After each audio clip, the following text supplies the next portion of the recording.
అందరూ కూడా ప్రార్థనలో ఏకీభవించండి. ప్రార్థన చేద్దాం. కన్న తండ్రి, మహోన్నతుడా, మహాగణుడా, మహాశక్తి సంపన్నుడా, మీ ఘనమైన నామమునకు, శ్రేష్టమైన నామమునకు, ఉన్నతమైన శక్తి కలిగిన నామమునకు ప్రభు అయిన యేసుక్రీస్తు వారి పేరట స్తుతులు స్తోత్రాలు చెల్లిస్తున్నాం. నాయన, మా తండ్రి, మా దేవ, ఇంతవరకు తండ్రి మమ్ములను, మా కుటుంబాలను ఎంతగానో కాచి కాపాడి ఆరోగ్యమును ఆయుష్ను ప్రసాదించి సజీవులుగా ఉంచి ఈ సాయంకాలం వేళ మీ పిల్లలమైన మేము ఈ గుడిమలంక గ్రామంలో మీ కుమారులు, మా సోదరులు రాజశేఖర్ గారి గృహం యొద్ద చిన్న మందగా కూడుకుని తండ్రి మీ పరిశుద్ధ గ్రంథంలోని ప్రభువా విలువైన మాటలను, అమూల్యమైన మాటలను, శక్తి కలిగిన మాటలను మరొకసారి మేము వినటానికి, వాటి ప్రకారంగా నడుచుకోవటానికి మీరు మాకు ఇచ్చిన గొప్ప అవకాశమును బట్టి హృదయపూర్వకమైన కృతజ్ఞతాస్తుతులు స్తోత్రాలు క్రీస్తు వారి పేరట చెల్లిస్తూ ఉన్నాం. తండ్రి, మీ దాసుడునైన నేను మీ పక్షముగా నిలబడి మీ గ్రంథంలో నుండి కొన్ని మాటలను మీ పిల్లలకు ఉపదేశించటానికి సిద్ధపడుతూ ఉండగా చెప్పగలిగే మంచి సమయోచితమైన జ్ఞానమును మీ ఆత్మ సహాయం నాకు అందించండి. తండ్రి, వినుచున్న మీ పిల్లలకు అర్థం చేసుకునే మనసును, గ్రహించే హృదయాన్ని దయచేయండి. తండ్రి, మీ మాటలు తండ్రి కేవలం విని విడిచిపెట్టు వారంగా ఉండకుండా ఆ మాటల ప్రకారంగా మేమందరం బ్రతుకుతూ మిమ్మల్ని మహింపరుస్తూ, ఘనపరుస్తూ, సంతోషపరుస్తూ మీరు ఇచ్చే పరలోక రాజ్యానికి మేమందరము చేరుకోవడానికి సహాయం చేయమని, కృప చూపించమని, విత్తబడుచున్న వాక్యాన్ని దుష్టుడు ఎత్తుకుని పోకుండా మా అందరి హృదయాలలో 30 60 100 ఫలించడానికి సహాయం చేయమని మీ ప్రియకుమారుడు, మా ప్రియ రక్షకుడైన యేసుక్రీస్తు వారి పేరట చిన్న ప్రార్థన అడిగి వేడుకొంచున్నాము తండ్రి, ఆమేన్. కూడి వచ్చినటువంటి సహోదరి సహోదరులందరికీ కూడా మన ప్రభువును రక్షకుడైన యేసుక్రీస్తు వారి పేరట హృదయపూర్వకమైన వందనములు తెలియజేస్తున్నాను. అంత బాగున్నారు కదమ్మా? సంతోషం. ఈరోజు ఒక మంచి పాఠాన్ని మనం పరిశుద్ధ గ్రంథం ద్వారా నేర్చుకుందాం. ఈరోజు మనం నేర్చుకోబోయే పాఠం పేరు మీరు అడిగినవి దొరికినవని నమ్ముడి. మీరు అడిగినవి దొరికినవని నమ్ముడి అనే పాఠాన్ని నేర్చుకుందాం. మీరు అడిగినవి దొరికినవని నమ్ముడి. ప్రియమైన దేవుని పిల్లారా, ప్రపంచవ్యాప్తంగా ఉన్నటువంటి క్రైస్తవులు ప్రార్థనలో దేవుని ఎన్నో అడుగుతూ ఉంటారు. ఏమండి, ప్రతిరోజు కూడా వారి అనుదిన ప్రార్థనలో కానివ్వండి, లేదా సంఘ ఆరాధనలో కానివ్వండి, కృతజ్ఞత కూడికల్లో కానివ్వండి, సభలలో కానివ్వండి, క్రైస్తవులు తమ ప్రార్థనలలో దేవుని ఎన్నో అడుగుతూ ఉంటారు. వారికి అవసరమైనవన్నీ కూడా అడుగుతూ ఉంటారు. ఆరోగ్యం గురించి కానివ్వండి, ఆర్థిక ఇబ్బందుల గురించి కానివ్వండి, లేదా గృహం కోసం కానివ్వండి, లేదా వివాహం కోసం కానివ్వండి, ఇలా క్రైస్తవులలో అనేక మంది వారి అవసరతలన్నీ కూడా దేవుణ్ణి అడుగుతారు. ప్రార్థనలో అడుగుతారండి. మీరు అడుగుతున్నారా? అడుగుతారు. అయితే ప్రియమైన దేవుని పిల్లలారా, అడుగుతారు కానీ అడిగింది దేవుడు ఇస్తాడనే నమ్మకం చాలామందికి ఉండదండి. అడగటానికి అడుగుతున్నారు కానీ నేను అడిగింది దేవుడు నాకు ఇస్తాడు అనే నమ్మకం ఈరోజు చాలామందికి లేదు. ప్రియమైన దేవుని పిల్లలారా, నమ్మటానికి నమ్ముతున్నారు కానీ ఏమి లేదు, నమ్మకం లేదు. ఏమండి, అడగటానికి అడుగుతున్నారు కానీ ఏమి లేదు, నమ్మకం లేదు. మరి నమ్మకం లేనప్పుడు ఎందుకు అడగటం? అంతే కదండి. అంటే ఏమో ఇస్తే ఇస్తాడు, అడిగేద్దాం, ఒకవేళ ఇస్తే ఇస్తాడు, అంతే తప్ప తప్పనిసరిగా నేను అడిగింది దేవుడు నాకు ఇస్తాడు అనే నమ్మకం ఈరోజు చాలామందికి లేదండి. అలాగని మనం అడిగిందల్లా దేవుడు ఇచ్చేయడండి. మనం అడిగింది ఆయనకి నచ్చాలి. ముందు నువ్వు అడిగింది నీకు నచ్చింది, నువ్వు అడిగింది ఆయనకి నచ్చాలి.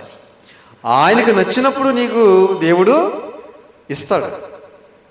నీకు నచ్చింది కదా అని దేవుడు ఇవ్వాలని రూలేమీ లేదు. కనుక ప్రియమైన దేవుని పిల్లలారా, చాలామంది పిల్లల కోసం అడుగుతూ ఉంటారు, ఇల్లు కోసం అడుగుతూ ఉంటారు, అలాగే ఉద్యోగం కోసం అడుగుతారు. ఇలా రకరకాలుగా అడుగుతూనే ఉంటారు. క్రీస్తుకు పూర్వం అబ్రహాము గారు, సారా గారు ఉన్నారు కదా, వాళ్ళు పిల్లలు లేరని దేవుడిని అడిగారు. అడిగితే దేవుడు వారికి ఒక మాట తెలియజేస్తున్నాడు. ఏమనంటే, మరలా వచ్చే సంవత్సరానికి మీకు ఒక కుమారుణ్ణి అనుగ్రహిస్తాను అని చెప్పాడు. చెప్పినప్పుడు దేవుడే మీకు కుమారుని అనుగ్రహిస్తాను అని చెప్పినప్పుడు నమ్మాలి కదా. నమ్మకుండా సారా గారు ఏం చేస్తున్నారో చూస్తారో ఒకసారి. ఆదికాండము 18వ అధ్యాయం. ఆదికాండం 18వ అధ్యాయం 10వ వచనం చూడండి ఒకసారి. ముందుగా ఆదికాండము 18వ అధ్యాయము 10వ వచనం ముందుగా చూడండి. అందుకాయన మీదటికి ఈ కాలమున మీ వద్దకు నిశ్చయముగా మరలా వచ్చేదను. అప్పుడు నీ భార్య అయిన సారాకు ఒక కుమారుడు కలుగునని చెప్పెను.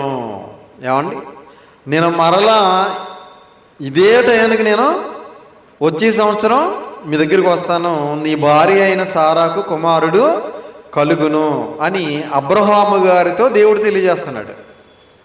ఎవరు తెలియజేస్తున్నారు? దేవాది దేవుడు అబ్రహాము గారికి తెలియజేస్తున్నాడు. తెలియజేస్తున్నప్పుడు నమ్మాలి కదా. అతని భార్య ఏం చేస్తుందో చూస్తారు ఒకసారి. 12వ వచనం నుంచి చూడండి. సారా నేను బలము ఉడిగిన దాననై, 12వ వచనం అందరూ చూడండి. సారా నేను బలము ఉడిగిన దాననైన తరువాత నాకు సుఖము కలుగునా, నా యజమానుడు వృద్ధుడై ఉన్నాడు కదా అని తనలో నవ్వుకొనెను. ఏం చేస్తుందంటే ఇవిడి దేవుడే కుమారుణ్ణి అనుగ్రహిస్తాను అని చెబుతుంటే ఆమె నాకు బలము ఉడిగిన దానిని, నా యజమానుడేమో వృద్ధుడైపోయాడు, ముసలుడైపోయాడు, మాకు ఇప్పుడు సుఖం కలుగుతుందా, మాకు పిల్లలు పుడతారా అని నమ్మాల్సింది పోయి నవ్వుకుంటుంది. ఏమండి, ఓ డాక్టర్ గారు చెప్పారంటే నవ్వుకున్నామంటే ఒక అర్థం ఉంది. ఏమండి, ఎవరో పక్కింటి వాళ్ళు చెప్పారు అంటే నవ్వుకుంటున్నామంటే ఒక అర్థం ఉంది. బంధువుల్లో ఎవరో చెప్పారంటే నవ్వుకుంటే ఒక అర్థం ఉంది. ఇక్కడ చెప్పేది ఎవరు? సర్వశక్తి గల దేవుడు. ఏమండి, అసాధ్యమైనది ఏది లేనటువంటి దేవుడు చెబుతుంటే నవ్వుకుంటుందండి. ఏమండి, పోనీ అబ్రహాము గారు ఏమైనా నమ్మారా? ఆయన కూడా నవ్వుకుంటున్నాడు. చూస్తారు ఒకసారి. ఇదే ఆదికాండం 17వ అధ్యాయం 17వ వచనం చూడండి. 17. అప్పుడు అబ్రహాము సాగిలిపడి నవ్వి, 100 ఏండ్ల వానికి సంతానము కలుగునా, 90 ఏండ్ల సారా కనునా అని మనసులో అనుకొనెను. అబ్రహాము గారు కూడా నవ్వుకుంటున్నారు. ఏమండి, ఏమనుకుంటున్నాడట? అప్పుడు అబ్రహాము సాగిలిపడి నవ్వి, 100 ఏండ్ల వానికి సంతానము కలుగునా, 90 ఏండ్ల సారా కనునా అని మనసులో అనుకొనెను. అంటే అబ్రహాము గారు నవ్వుకుంటున్నారు, సారా గారు కూడా నవ్వుకుంటున్నారు. ఎందుకంటే వారి వయసు అలాంటిది. అబ్రహాము గారి వయసు ఎంత? 100 సంవత్సరాలు. సారా గారి వయసు ఎంత? 90 సంవత్సరాలు. ఆ వయసులో నిజంగా పిల్లలు పుడతారు అని చెబితే ఎవరికైనా నవ్వొస్తుంది. ఏమండి, చెప్పేది ఎవరు?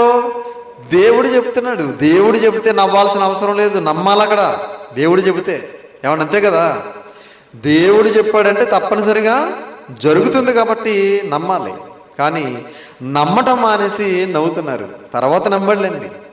దేవుడు అబ్రహాము దేవుని నమ్మెను, అది అతనికి నీతిగా ఎంచబడిను అని రాయబడింది. అందుకే విశ్వాసులకు తండ్రి అయ్యాడు. 100 సంవత్సరాల వయసులో ఏమండి నమ్మటానికి ఏ విధమైన ఆధారము లేకపోయినా కూడా నమ్మడట. అందుకే విశ్వాసులకు తండ్రి అయ్యాడు. ప్రియమైన దేవుని పిల్లలారా, దేవుణ్ణి నమ్మాలి అంటే దేవుడు ఎలాంటి వాడు అనేది మనకు తెలియాలి. దేవుణ్ణి నమ్మాలి అంటే దేవుడు ఎలాంటి వాడు మనకి తెలియాలి. దేవుడు ఎలాంటి వాడు? దేవుడు ఎలాంటి వాడు ఒకసారి చూద్దాం. తిమోతికి రాసిన 2వ పత్రిక 2వ అధ్యాయం 13వ వచనం. తిమోతి గారికి రాసిన 2వ పత్రిక 2వ అధ్యాయం 13వ వచనం. దేవుడు ఎలాంటి వాడో అక్కడ రాయబడింది. మనము నమ్మదగని వారమైనను ఆయన నమ్మదగిన వాడుగా ఉండును. తీసారా? తిమోతికి రాసిన 2వ పత్రిక 2వ అధ్యాయం 13వ వచనం. మనము నమ్మదగని వారమైనను. మనం ఎలాంటి వాళ్ళమట? నమ్మశక్యంగా ఉండే వాళ్ళం కాదు. మనం ఎలాంటి వాళ్ళం? నమ్మదగని వారు. మనిషిని నమ్మలేమండి. ఏమండి? ఎందుకు నమ్మలేము? ఏదైనా అడిగామనుకోండి, ఇస్తానంటాడు, వెంటనే లేదు అంటాడు, ఉంది అంటాడు, తర్వాత ఇప్పుడే ఎవరికో ఇచ్చేసామంటాడు.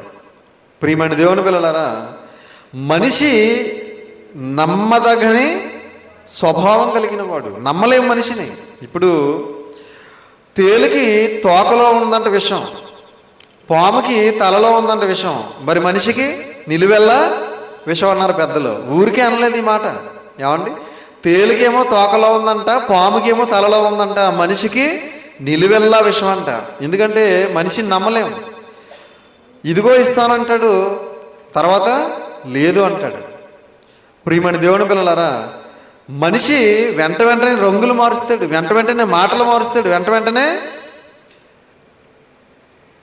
ఏదైనా అబద్ధం ఆడడానికి కూడా వెనకాడు. ప్రియమైన దేవుని పిల్లలారా, కాబట్టి మనము నమ్మదగిన వారమైనను దేవుడు నమ్మదగిన వాడుగా ఉండును. దేవుడు ఎలా ఉన్నాడట? నమ్మదగిన వాడుగా ఉన్నాడు. దేవుడు మాట మార్చేవాడు కాదు. ఏమండి? దేవుడు మోసం చేసేవాడు కాదు. దేవుడు ఉంది అని చెప్పి తర్వాత లేదు అని చెప్పేవాడు కాదు. దేవుడు ముందు ఇస్తానని చెప్పి తర్వాత ఇవ్వను అని చెప్పేవాడు కాదు. మానవుడు మాత్రం రకరకాల మాటలు మాట్లాడతాడు. కాబట్టి దేవుడు నమ్మదగినవాడు. ఏమండి? దేవుడిని నమ్మొచ్చా? నమ్మొచ్చు. మనిషిని నమ్మొచ్చా? నమ్మకూడదు. ఏమండి? మనిషి చెప్పలేము ఎప్పుడు ఎలా ప్రవర్తిస్తాడో, కానీ దేవుడు ఎప్పుడూ ఒకేలాగా ఉంటాడు. కాబట్టి ప్రియమైన దేవుని పిల్లలారా, మనం దేవుడిని అడిగేవి దేవుడు మనకిస్తాడు అనే నమ్మకంతో మనం దేవుని అడగాలి. ఎందుకంటే ఆయన నమ్మదగిన వాడు. యేసుక్రీస్తు ప్రభువుల వారు మొదటి శతాబ్దంలో భూమి మీద బ్రతుకున్నప్పుడు ఒక అద్భుతమైన మాట తెలియజేశారు. మత్తయి గారు రాసిన సువార్త 21వ అధ్యాయము 22వ వచనం జాగ్రత్తగా చూడండి ఒకసారి. మత్తయి గారు రాసిన సువార్త 21వ అధ్యాయం 22వ వచనం. మరియు మీరు ప్రార్థన చేయనప్పుడు వేటిని అడుగుదురో అవి దొరికినవని నమ్మిన ఎడల మీరు వాటిని అన్నిటినీ పొందుదురని వారితో చెప్పెను. యేసుక్రీస్తు వారు పలుకుతున్న అద్భుతమైన మాట ఏమంటున్నారు చూడండి. మీరు ప్రార్థన చేయనప్పుడు, మీరు ప్రార్థన చేస్తారు కదా, దేవుణ్ణి ఎన్నో అడుగుతూ ఉంటారు కదా. మీరు ప్రార్థన చేసి దేవుణ్ణి అడుగుతున్నప్పుడు మీరు వేటినైతే అడుగుతున్నారో అవి దొరికినవని నమ్మిన ఎడల, మీరు దేనినైతే అడుగుతున్నారో దానిని ఏమని నమ్మాలి? దేవుణ్ణి మేము అడిగాము, అవి మాకు దొరికాయి అని నమ్మాలట. దొరుకుతాయి అని కాదు. మేము దేవుణ్ణి అడిగాము, దేవుడు మాకు ఇచ్చేసాడు, అవి మాకు దొరికాయి అని చెప్పి నమ్మాలట. ఏమండి? దొరుకుతాయి అని నమ్మటం కాదు, ఆల్రెడీ దొరికేసాయి మాకు, దేవుడు మాకు ఇచ్చేసాడు అని నమ్మాలట. నమ్ముతారండి ఇలాగా? ఏమండి? ఇలా నమ్మాలంటే మనం దేవుల్లో ఎలా ఉండాలి? పరిపూర్ణంగా దేవుల్లో ఉండాలి. దేవుడు అనుకున్న లక్షణాలతో, భావాలతో, దేవుని యందు భయభక్తులు కలిగి వాక్యానుసారంగా మనం బ్రతికినప్పుడు మనం నమ్మగలుగుతాం. అంతేగాని వారం రోజులు మన ఇష్టానుసారంగా బ్రతికేసి ఆదివారం ఒక గంట ఇక్కడికి వచ్చి ఏమంటే ఏదో భక్తిపరుడుగా, భక్తిపరురాలుగా ఇక్కడ మనం మన భక్తిని ప్రదర్శించినంత మాత్రాన మనం అడిగినవి మనకు దొరికాయని నమ్మే నమ్మకం మనకి రాదు. వస్తుందండి? రాదు. కనుక మీరు అడిగినవి, మీరు ప్రార్థన చేయనప్పుడు వేటిని అడుగుదురో అవి మీకు దొరికినవని నమ్మిన ఎడల మీరు వాటి అన్నిటినీ పొందుదురని వారితో చెప్పెను. నమ్మాలి. దేవుడు మేము అడిగినవన్నీ మాకు ఇచ్చాడు అని నమ్మేయాలట. ఏమండి? అలాగే ఇదే యేసుక్రీస్తు వారు మరొక అద్భుతమైన మాట చెప్పారు. మార్కు సువార్త 11వ అధ్యాయం, మార్కు సువార్త 11వ అధ్యాయము 24వ వచనం చూడండి. మార్కు గారు రాసిన సువార్త 11వ అధ్యాయం 24. అందుచేత ప్రార్థన చేయనప్పుడు మీరు అడుగుచున్న వాటి నెలను పొంది ఉన్నామని నమ్ముడి. ఏమండి? ప్రార్థన చేయనప్పుడు మీరు అడుగు వాటి నెలను పొంది ఉన్నామని నమ్ముడి, అప్పుడు అవి మీకు కలుగునని మీతో చెప్పుచున్నాను. మీరు ప్రార్థన చేయనప్పుడు అడిగినవి ఏమన్నా నమ్మాలట? పొంది ఉన్నాము, పొందుతాము అని కాదట.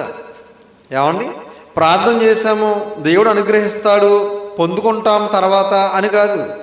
ప్రార్థన చేసినప్పుడు మీరు అడుగు వాటినెల్లా పొంది ఉన్నామని నమ్ముడి. అంటే దేవుడు మాకు ఇచ్చేసాడు అని నమ్మాలట.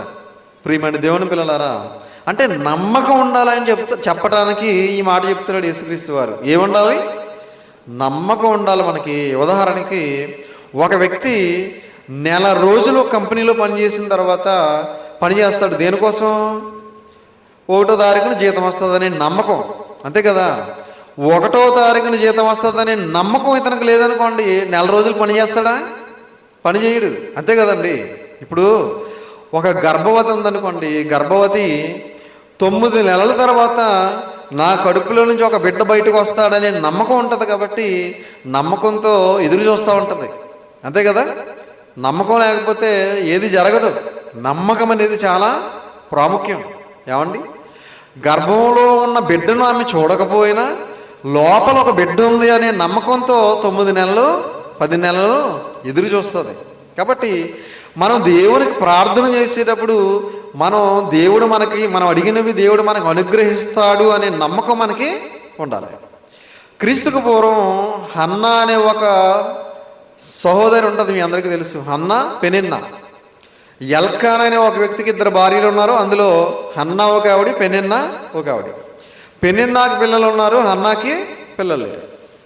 అయితే ఈ హన్నా పిల్లల కోసం రోజు ఏం చేస్తుందంటే భోజనం తింటాం మానేస్తుందంట, రోజు దుఃఖపడుతుందంట. దానికి తోడు ఈ సవితి సూటిపోటు మాటలు కూడా భరించలేకపోతుందట. కాబట్టి ఒకరోజు శీలోహులో ఉన్నటువంటి దేవుని మందిరానికి వీళ్ళు సంవత్సరానికి ఒకసారి వెళ్తూ ఉండేవారు. ఎందుకంటే మొక్కుబళ్ళు తీర్చుకోవడానికి, బలులు అర్పించడానికి వెళ్ళి వస్తూ ఉండేవారు.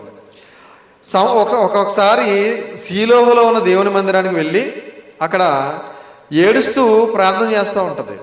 అప్పుడు ఆమె భర్త అయినటువంటి ఎల్కానా గారు అంటారు, నువ్వు ఎందుకు బాధపడుతున్నావు? నేను ఉన్నాను కదా, 10 మంది కుమారుల కంటే నేను నీకు ఎక్కువ కాదా అని అడిగినప్పుడు ఆమె పిల్లలు కావాలని దేవునికి ప్రార్థన చేస్తున్నప్పుడు అక్కడ ఉన్నటువంటి ప్రవక్తగా ఉన్నటువంటి ఏలీ గారు ఆమె ప్రార్థనను గమనిస్తూ ఉంటారు.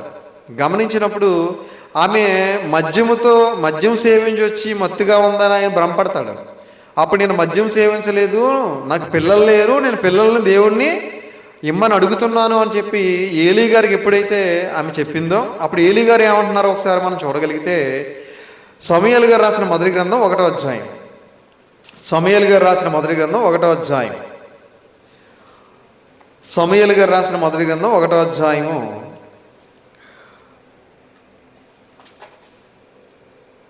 17వ అధ్యాయం 17వ వచనం 18వ వచనం చూడండి పిల్లరా. 17, 18.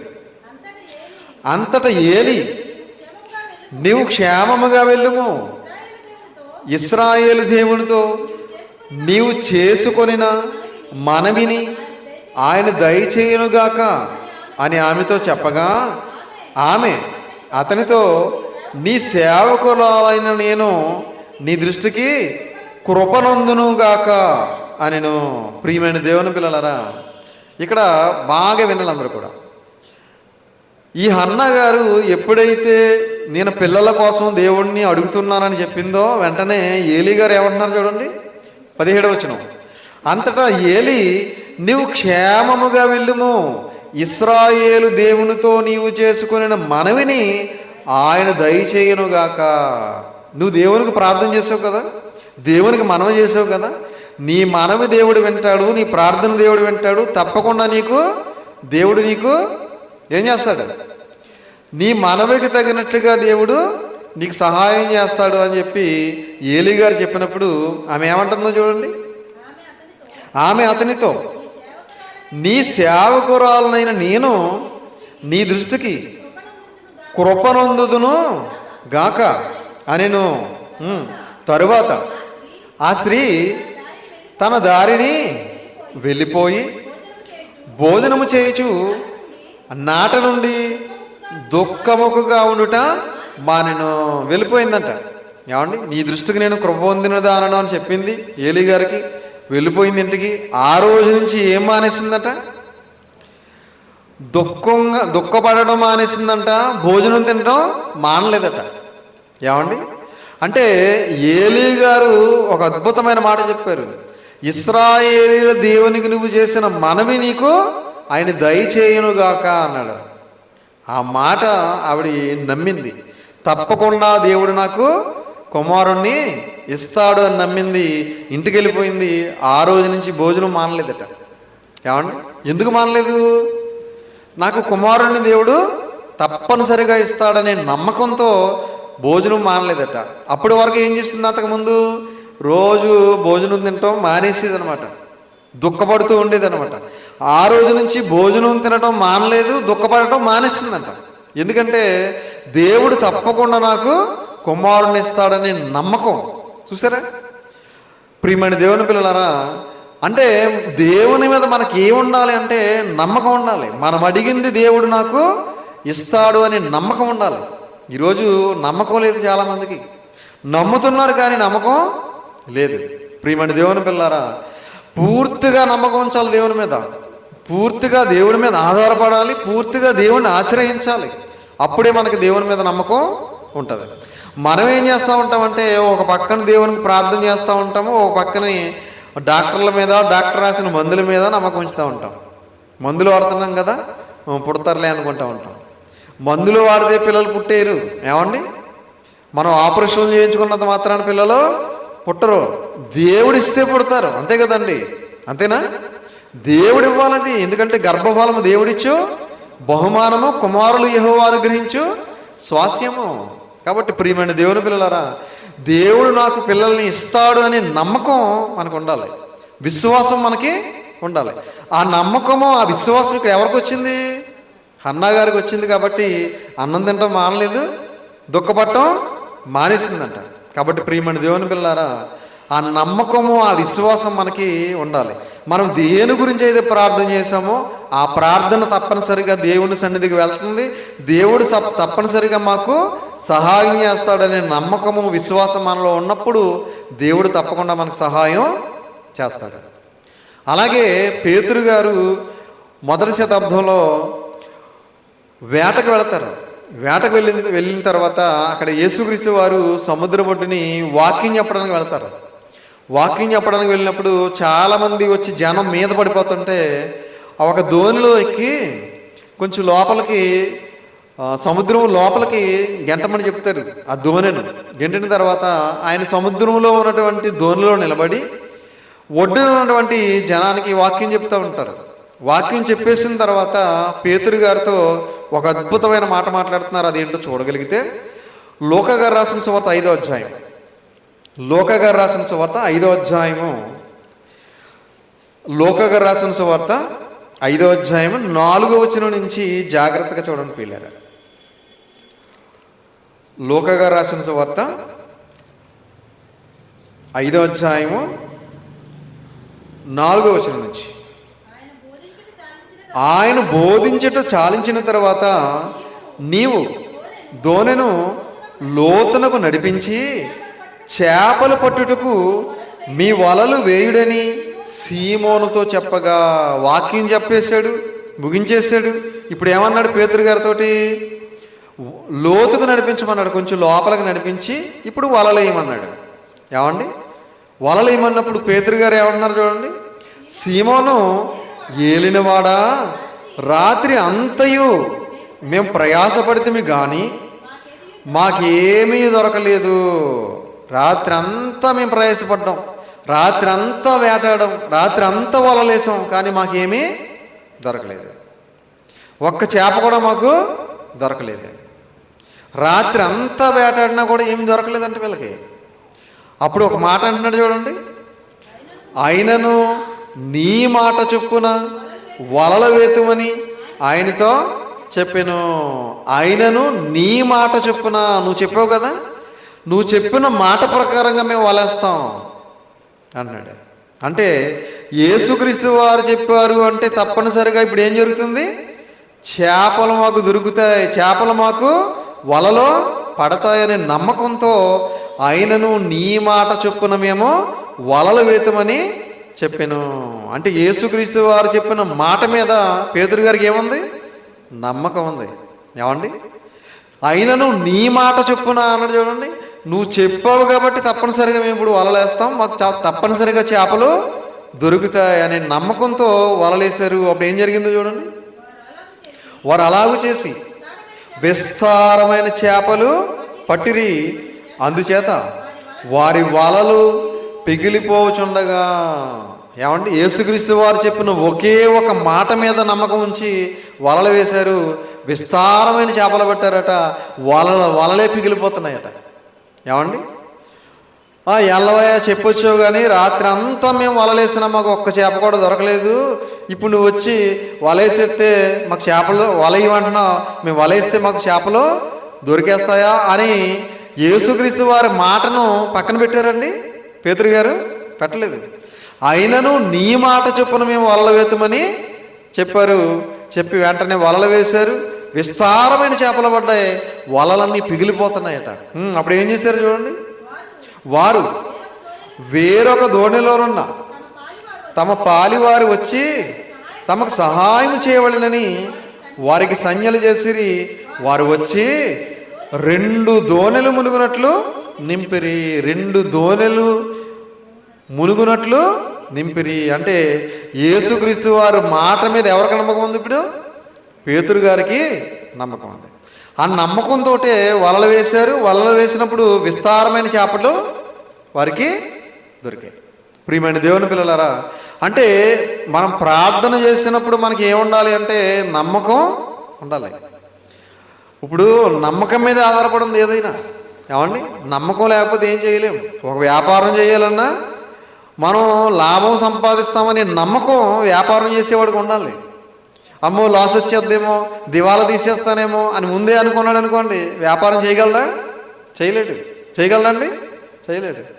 కొంతమందికి ముందే అనుమానం, అమ్మో ఒకవేళ ఏమీ అమ్ముడవ్వకపోతే, దివాలా తీసేస్తే, అప్పులు పాలైపోతే తర్వాత నా పరిస్థితి ఏంటని ఇంకా వ్యాపారం స్టార్ట్ చేయకముందే భయంకరమైనటువంటి అనుమానాలు.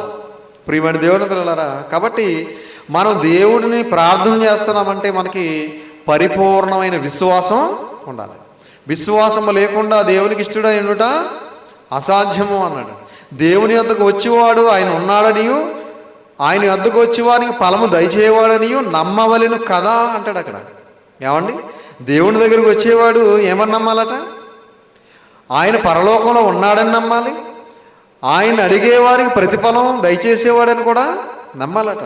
నమ్మాలి. నమ్మకం లేకపోతే ఏమీ చేయలేము. కాబట్టి ఇక్కడ పేతురు గారు యేసుక్రీస్తు వారు చెప్పిన మాటను నమ్మారు. 2 దోణెలు నిండా చేపలు పట్టారు. అలాగే యేసుక్రీస్తు వారి దగ్గరికి మొదటి శతాబ్దంలో ఒక ప్రధాని వచ్చాడు. తన కుమారుడికి అనారోగ్యంగా ఉంటే ఆయన వచ్చి ఆయన ఎలా నమ్మాడో చూద్దాం ఒకసారి. యోహాను సువార్త 4వ అధ్యాయం. యోహాను గారు రాసిన సువార్త 4వ అధ్యాయము 7వ వచనం చూడండి ఒకసారి. యోహాను గారు రాసిన సువార్త 4వ అధ్యాయం 7వ వచనం. క్షమించాలి, 5వ అధ్యాయం.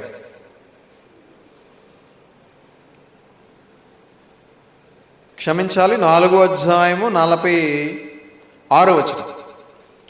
యోహాను సువార్త 4వ అధ్యాయం 46వ వచనం. తాను నీళ్లు ద్రాక్షరసముగా చేసిన గలిలయలోని కానాకు ఆయన తిరిగి వచ్చాను. నీళ్లు ద్రాక్షరసంగా చేసాడు కదా యేసుక్రీస్తు వారు. ఎక్కడ? కానాలో, కానా అనే ఊరిలో. ఆ ఊరికి వచ్చాడట ఆయన. అప్పుడు కపెర్నహూములో ఒక ప్రధాని కుమారుడు రోగి అయి ఉండెను. కపెర్నహూములో ఒక ప్రధాని కుమారుడు ఎలా ఉన్నాడట? రోగంతో ఉన్నాడట. యేసు యోదయ నుండి గలిలయకు వచ్చినని అతడు విని ఆయన వద్దకు వెళ్ళి తన కుమారుడు చావ సిద్ధమై ఉండెను గనుక ఆయన వచ్చి అతన్ని స్వస్థపరచవలనని వేడుకొనెను. ఈ ప్రధాని వచ్చి ఏం చేశాడంటే యేసుక్రీస్తు వారి దగ్గరికి, నా కుమారుడు చావడానికి సిద్ధంగా ఉన్నాడు, నువ్వు వచ్చి నా కుమారుడిని స్వస్థపరచు అని అడిగాడట. నువ్వు వచ్చిన కుమారుణ్ణి స్వస్థపరచు. ఎందుకంటే కుమారుడు చావు బతుకుల్లో ఉన్నప్పుడు ఏ తండ్రికైనా ఎలా ఉంటుంది?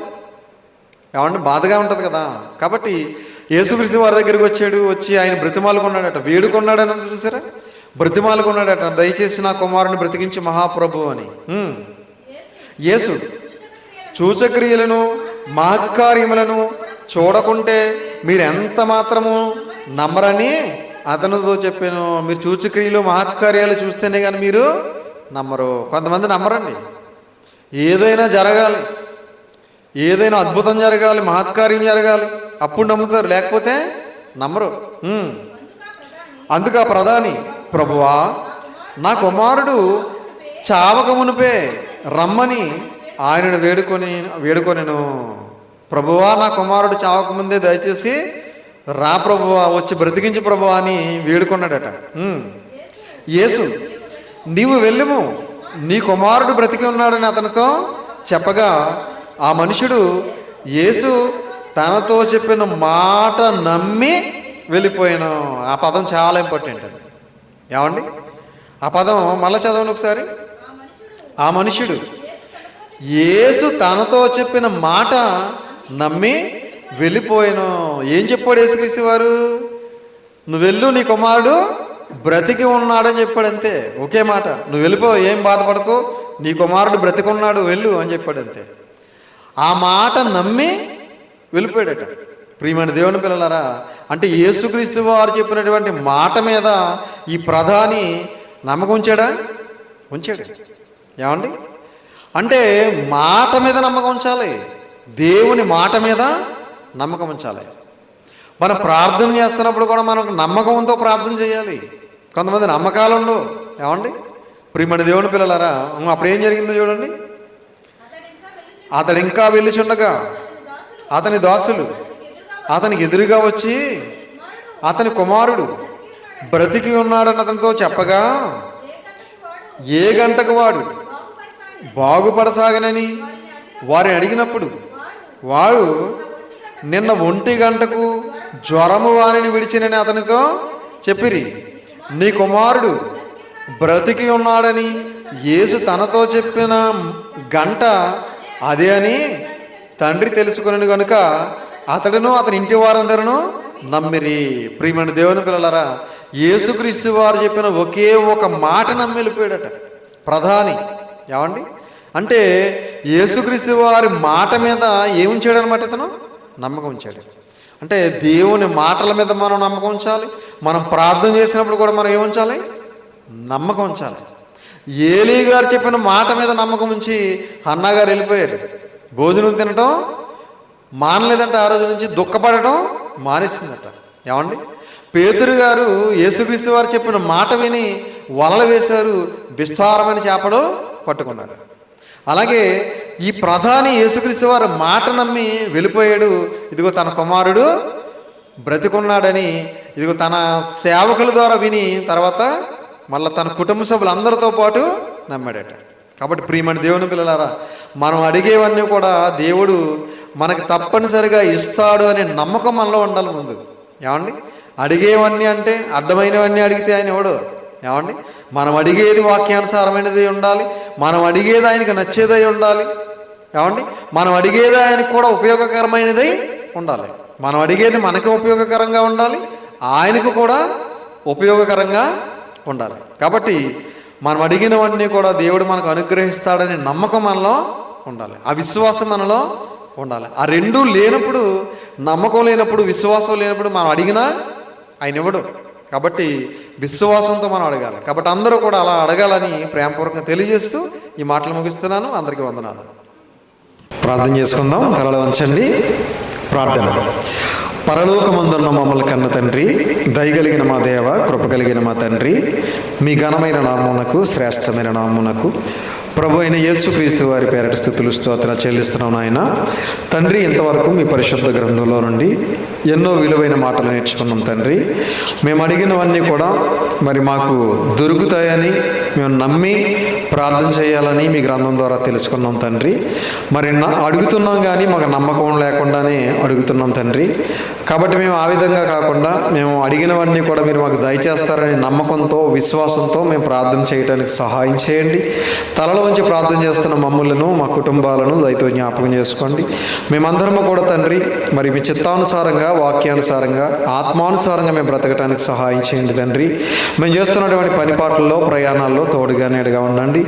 మేమందరము కూడా ప్రభువా మిమ్మల్ని మహింపరుస్తూ, ఘనపరుస్తూ, సంతోషపరుస్తూ మీరు ఇచ్చే పరలోక రాజ్యానికి మేమందరం కూడా వారసులు కావడానికి కృప చూపించమని, దయ చూపించమని, వచ్చిన మీ పిల్లలందరినీ కూడా దయతో జ్ఞాపకం చేసుకుని, వారి కుటుంబ సభ్యులందరినీ కూడా జ్ఞాపకం చేసుకుని, వారందరినీ కూడా మీ కృపలో భద్రపరిచి, బలపరిచి, పరసంబంధమైన ప్రతి ఆశీర్వాదంతో ఆశీర్వదించి, దీవించి, సమస్త మహిమ, ఘనత, ప్రభావాలు మీరే పొందుకోమని మీ ప్రియకుమారుడును మా ప్రియరక్షకుడైన యేసుక్రీస్తు వారి పేరిట చిన్న ప్రార్థన అడిగి వేడుకొంచున్నాము తండ్రి.